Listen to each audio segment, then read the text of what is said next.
email? What does it mean? Communication is the imparting or exchanging of information or news. The single biggest problem in communication is the illusion that it has taken place. Conversation is the oral exchange of sentiments, observations, opinions, or ideas.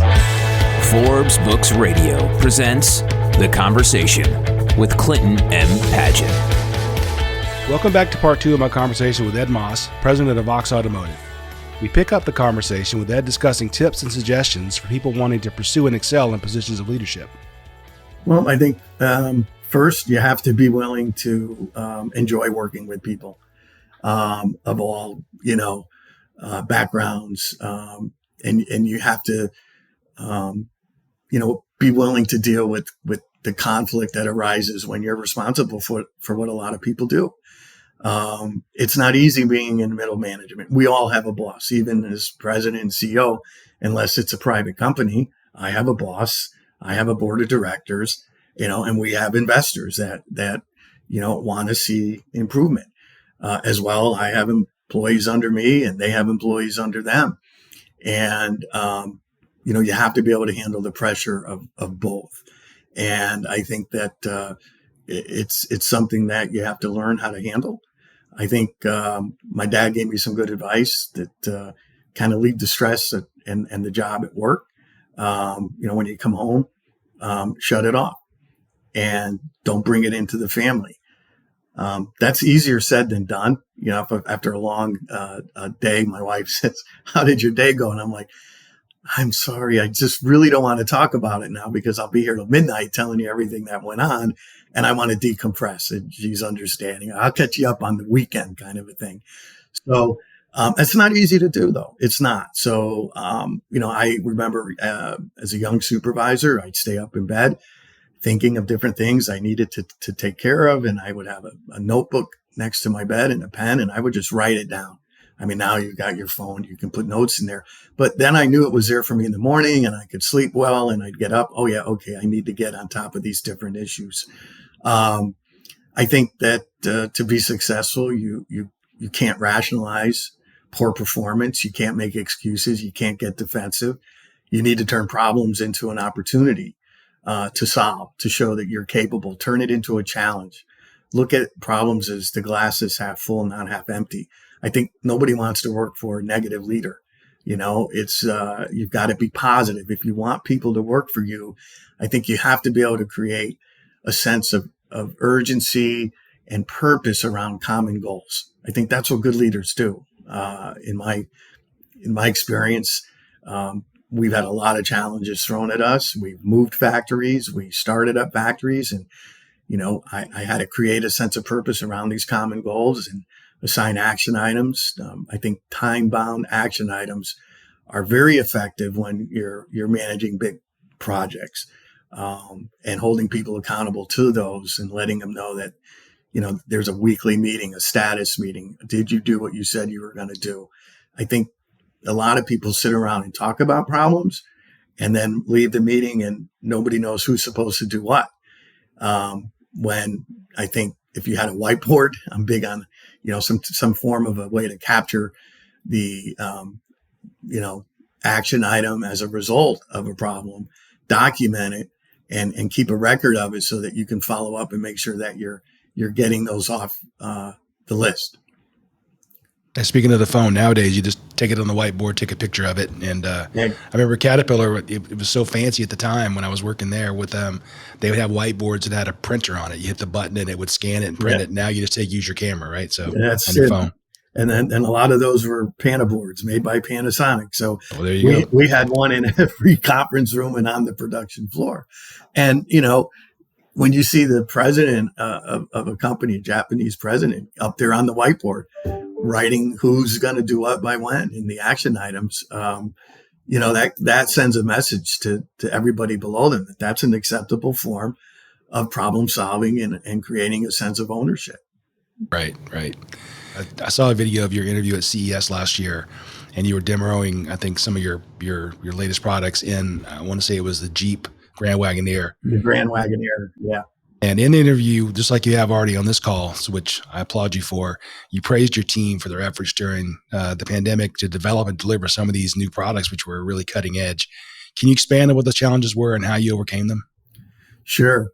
We were awarded the business before COVID, and we knew we had a tight timeline, and we needed to work really aggressively across the globe. So the system you're talking about, it's out there right now in the public domain. We've been selling it for a couple of years. It's the Grand Wagoneer has two 10-inch screens with two Fire TV solutions, one for each screen. And the Wagoneer has a front passenger screen that can access the two screens in the back. This solution was heavily integrated into the system. We had to work with other suppliers of components that go into the vehicle, as well as Amazon. Some of our partners and resources are in Germany, India, Taiwan, Detroit, Orlando, and all over the world. I think COVID, to be honest with you, it kind of helped in a way because people were working from home during this period of time. They were communicating with each other using tools like, obviously, Teams was a big deal, Confluence, Jira, Dropbox. I mean, there's a lot of tools, software related tools that engineering can use to develop a product and keep the momentum going 24/7. And I think what we were able to do is, we really had about an 18-month timeline to get this thing fully developed. We actually started some of the development before the award was officially received, because we had enough information to know what they wanted, and we had been working with engineering. But when you get to the purchasing side, sometimes, the final negotiations can take months. And if we waited until the final, version of the agreement was done, we probably wouldn't have made the timeline, because we really only had about 18 months from that point in time. But we did it, and we only did it because people really worked around the clock. They worked from, early hours to late at night. They were home anyway, worked weekends, and we probably got close to 24 to 36 months worth of work done in 18. And we we're like the little train that could. We went up against some larger companies to win this business. And I think the customer liked our small flexibility. We're nimble, we're flexible, we're fast. We know how to use resources on a global scale. And the tools, like I said, in order to successfully develop one of the most advanced systems for rear seat entertainment, possibly one of the most advanced ever developed, which is now in the Wagoneer and the Cherokee and the Pacifica. So we're pretty proud of that. That was beautiful too. I mean, I watched the demonstration you did. It was really impressive, and the screens are nice and very, very impressive system.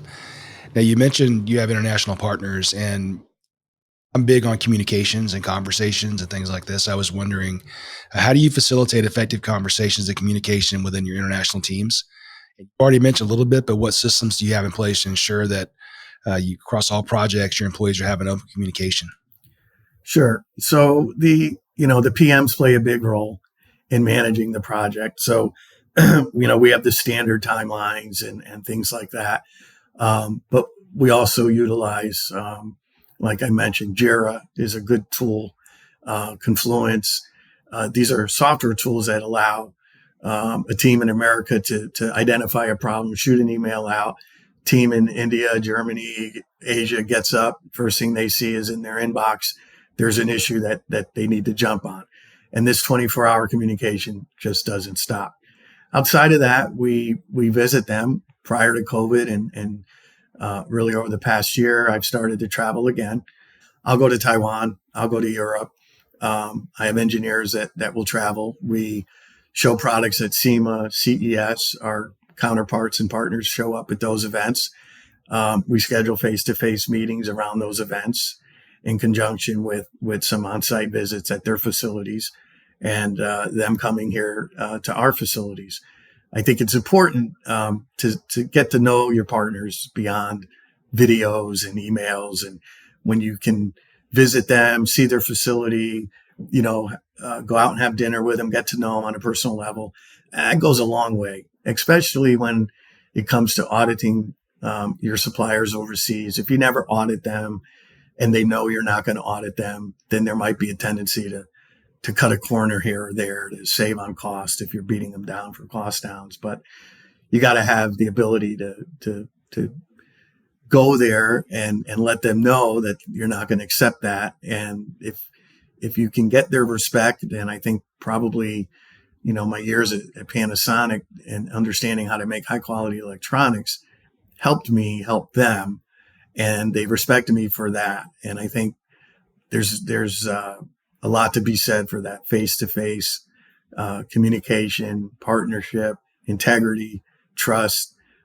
You gotta find good partners that fit into that category, or else you're putting yourself and your customers at risk. I think for things in the business world, there's two sides to the equation. There's process, but there's also people, which you seem to be big on. Yep. And I think a lot of times people pound on the process and don't really pay attention to the people. And that's not a good solution, because you need the people to do the work, to be effective, and to understand why you're there so they can help you with the process. You need both. Yep. And I think you have to understand the culture of the people you're dealing with. Dealing with people out of Japan versus China versus Taiwan versus Thailand. They're all different. Might be Asian, but the cultures are different. And then you look at Germany versus India and other European countries. I think you have to respect the culture and understand it.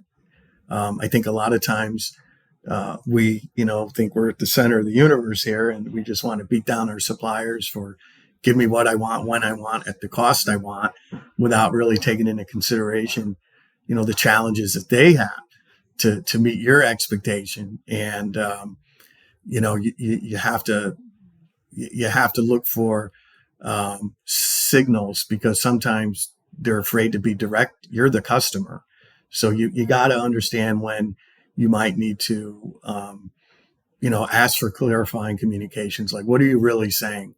Do you really think this is the right way to go? Or are you implying that maybe there's an alternative way, but you're afraid to tell me because I'm the customer? You got to pick up on those things as well and get it out of them.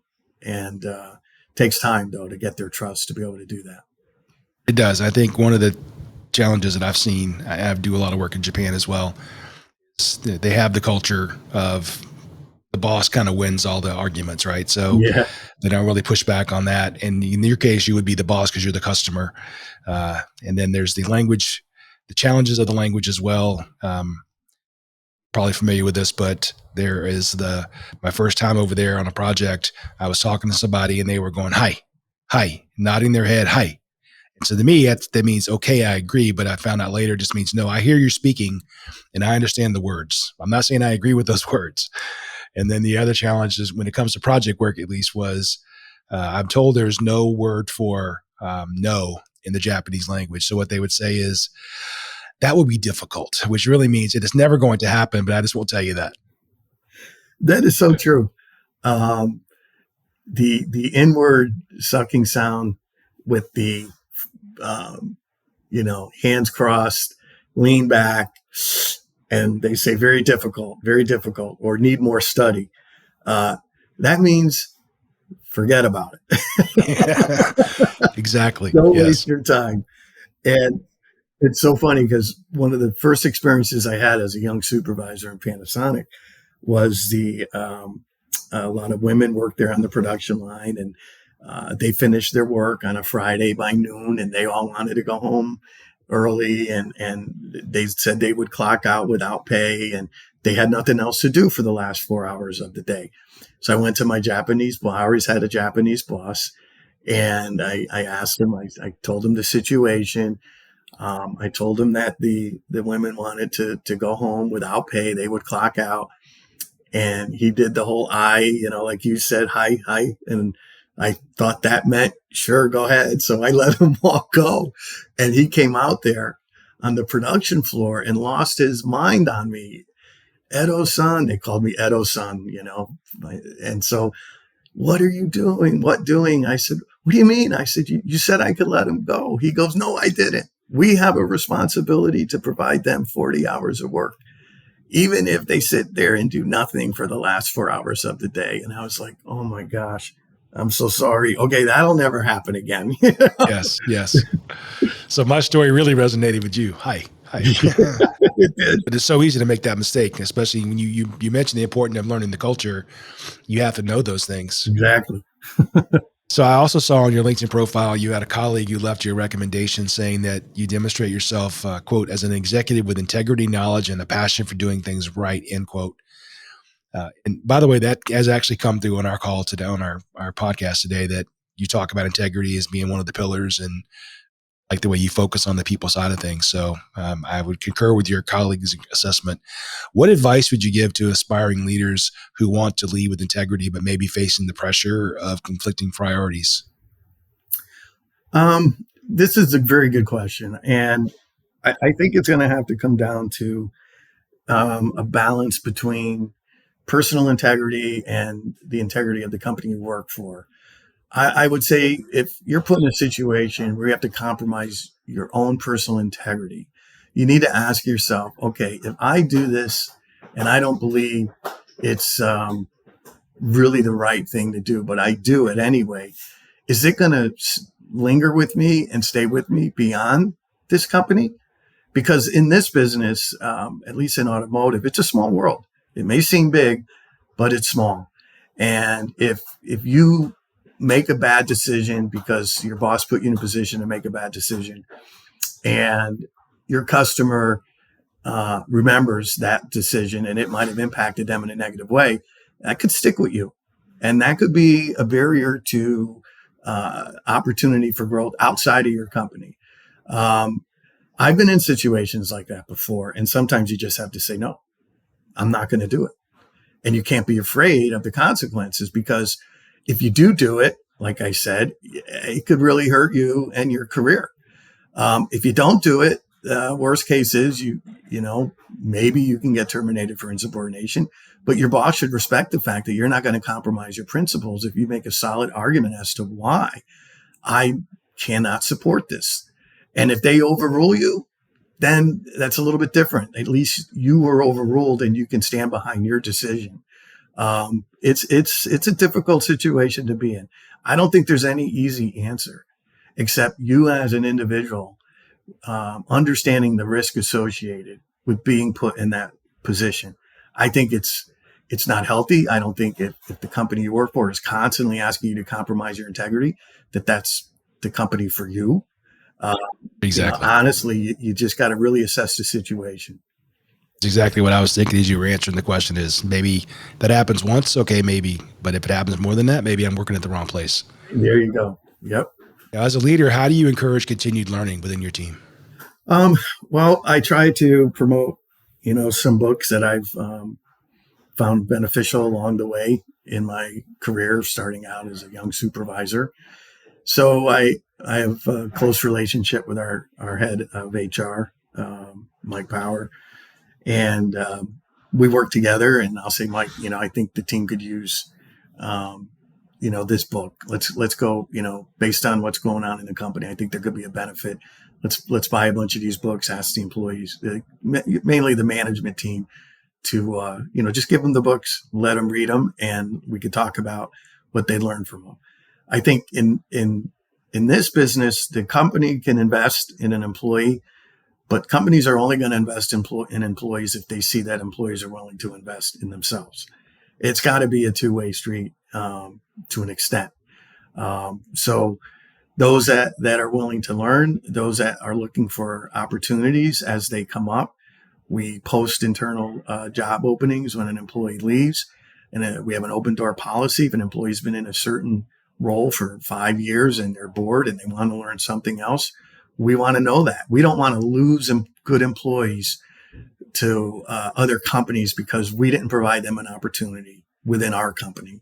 And a big manufacturing company, for production employees, I have several that have started out on the floor and worked their way up into scheduling positions, purchasing positions, customer coordinator positions. There's a lot of opportunities for growth within a manufacturing environment for employees that may not have a post secondary education, but they have a desire and a willingness to grow.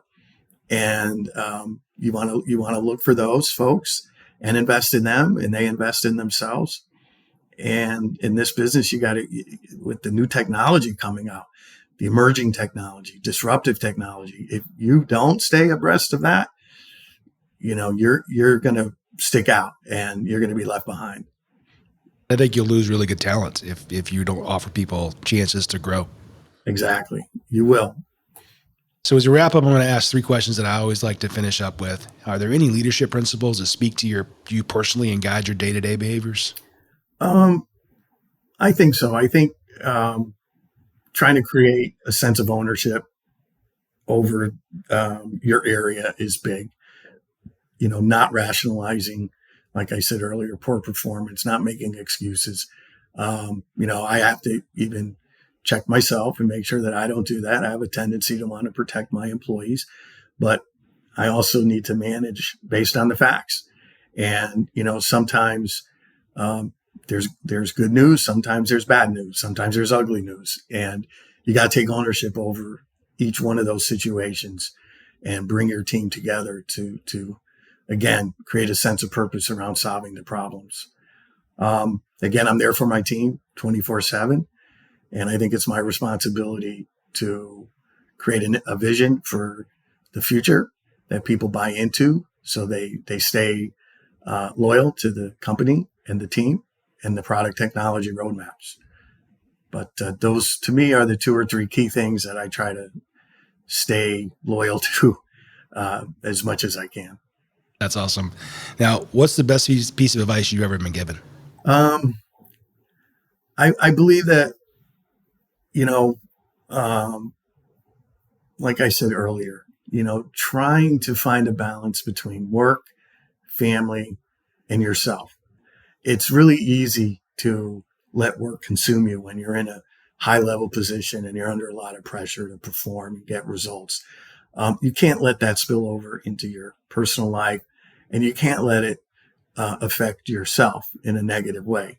So I think sometimes work is going to have to come first. It does a lot of the time, but sometimes your family has to come first, and you got to be able to, shut down the work stuff and be there for your family.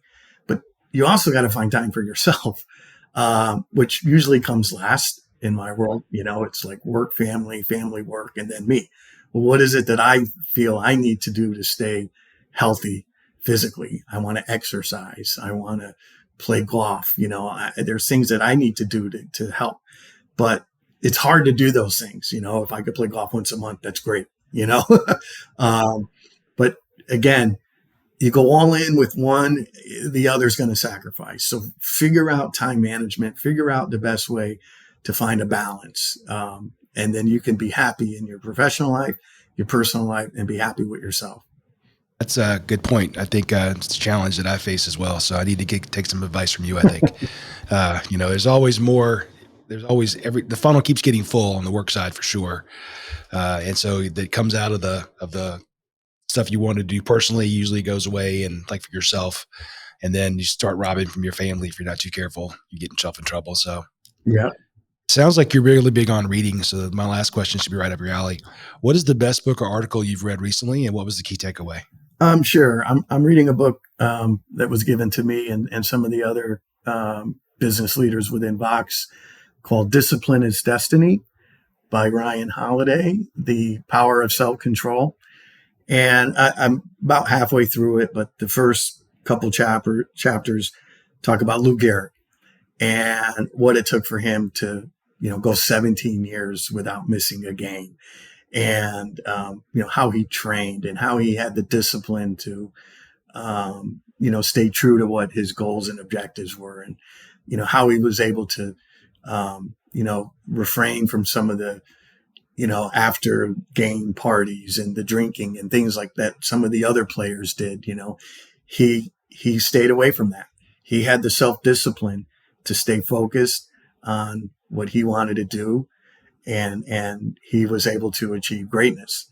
And I think that's a takeaway. I have a daughter who's in volleyball, and she considers herself an athlete, and she's very, very good at it, and she's constantly trying to learn. And I'm like, hey, you need to read this, because this is going to really be helpful in how you go forward with anything you do, the discipline that's needed, the self-control, the temptations, peer pressure, things like that.